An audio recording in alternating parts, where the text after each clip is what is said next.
These are the 15 things that you should never do with your Meta Quest 3 or Quest 3S. And starting it off directly with one of the most known ones, which is to never put your headset in direct sunlight. Now the reason for this is that the built-in lenses work just like a magnifying glass, meaning that when a sun ray hits it, it can cause some permanent burn marks on your screen. And sadly, this has already happened to quite a lot of users. So make sure to always store your Quest in something like a carrying case, or just cover the lenses with a simple insert. And the second mistake you want to avoid is breaking your facepad by removing it incorrectly. Because while it is really important to clean your headset and accessories regularly, a lot of people just try to quickly rip off their facepad and break it in the process. But since the official replacements can come with a pretty heavy price tag, you might want to be careful on how you do this. So next time when you're cleaning your headset, just pull it from the top with two hands instead of from the bottom, because this prevents the fragile mechanism from breaking that can happen very quickly, especially with the Meta Quest 3. But another big mistake that many users make is getting scratches on the lenses of their VR headset. And while this can happen in many different ways, it can even be caused by something as simple as just cleaning it with your t-shirt or a paper towel. And while the Quest 3S optics can often still be partially fixed by polishing them up, this is sadly not the case with the higher quality pancake lenses that come with the Meta Quest 3. So to prevent this, you want to use a microfiber cloth to wipe them instead. And these often come with your headset anyways. However, if you normally wear glasses inside your VR headset, then it might be worth it to upgrade to some physical lens inserts instead, like the ones I'm using right now from VR Wave. Because not only will this prevent the scratching of your optics, they also have a blue light filter and glare reduction built into them, so that it can even give you some nice benefits if you have perfect eyesight. And best of all, you can just simply click them in and directly start using them. Which gets us to the fourth mistake that you want to avoid. And that is to never completely fill up the storage that you have.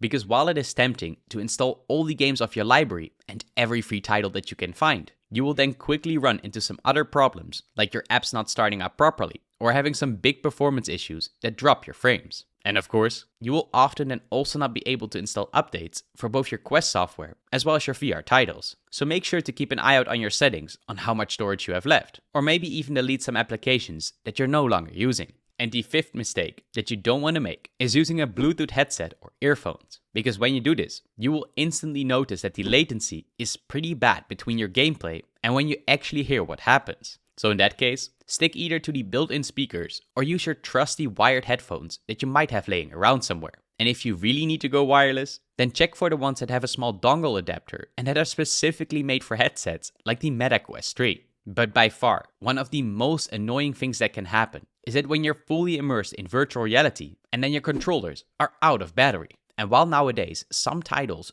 do support hand tracking, most of the big VR games still rely heavily on controllers. So that would mean that you can't continue until you get these juiced up again. And yes, the Meta Touch Plus controllers still make use of some standard AA batteries. So it is always worth it to keep some full ones on hand, or to get some that you can easily recharge without having to throw them away. While on the other side, you could also choose to get a charging dock that has some rechargeable batteries directly, but these are often pretty pricey. And another big battery mistake is overcharging your headset. Because if you do this, not only will you then degrade your battery health significantly over time, it can even be dangerous, with a lot of users reporting melting of a charging port or it even catching on fire completely. Now of course, keep in mind that most of these cases happen because people were using third-party cables, but it would still be highly advised to not let your headset charge when it's full or when you're out of the house. And number 8 is regarding comfort and motion sickness. Because when you're new to VR, one of the first things that you probably want to do is check out all the amazing worlds and things that you can do in it.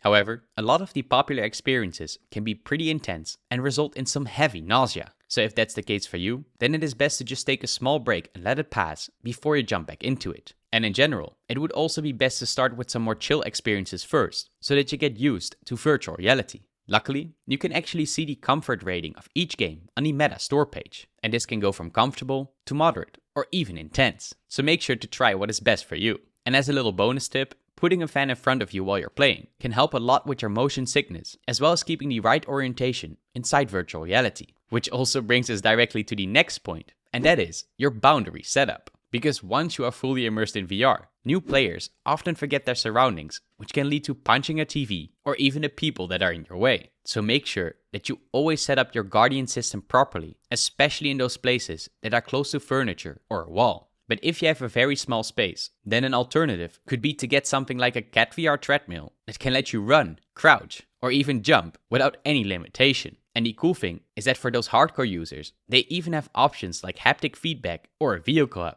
So that way, you can do things like driving a race car while sitting down. Now, of course, the only downside is that these treadmills often cost quite a lot. So I'll leave a big discount code in the description if that's something you're looking for. But maybe even more important is to never pre-order VR games, ever. And while this might be difficult, especially when you see your favorite franchise coming to virtual reality, there have been just too many cases where the game itself is just not good at all. Take Hitman VR as a great example that left many users disappointed after its full release. So overall, just wait till your game is fully launched before you buy it. And on number 11, we have controller stick drift. Because when you are playing a lot of games, then your controllers will definitely get dirty over time, no matter how you use them. But this also goes for the joystick, so cleaning them up every now and then will prevent you from having problems later down the line. But if you already have stick drift, then you can still fix this inside your settings, because all you have to do is just increase the dead space of your joystick input until the drift that you experience is completely gone.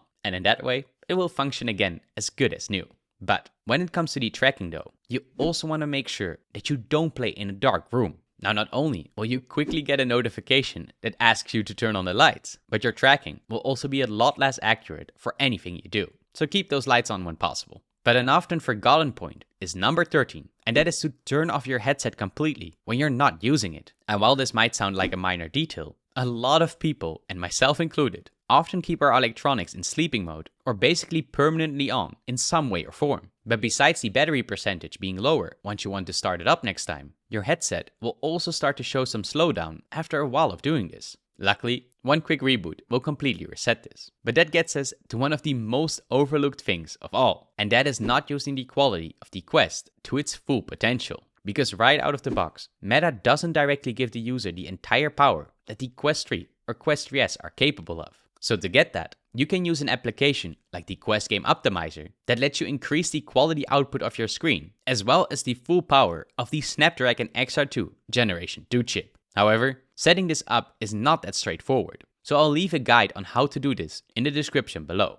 But maybe the most important of all is to unlock SideQuest, because this can give you access to a huge library of games that are just not available on the official Meta store page. And often, these are also completely free. And it isn't just games that you can find here, because you can even download some unique home environments for your start screen and much more. But if you want to know how to set this up for your Quest, then click on the video that you see on screen right now to make sure you don't miss out on that. And of course, stay awesome.